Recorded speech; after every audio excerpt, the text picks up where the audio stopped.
নমস্কার, স্বপ্না বিশ্বাস। নিজের সত্তা।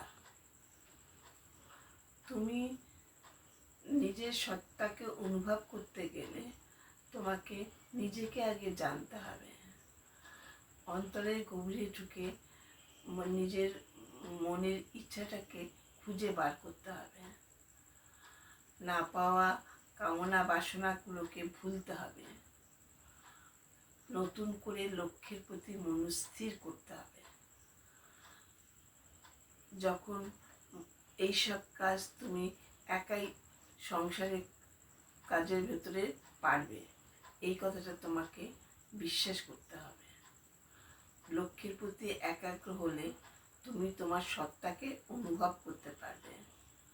তখন তোমার উপরের আমির সাথে ভিতরের আমির বন্ধুত্ব হয়ে যাবে।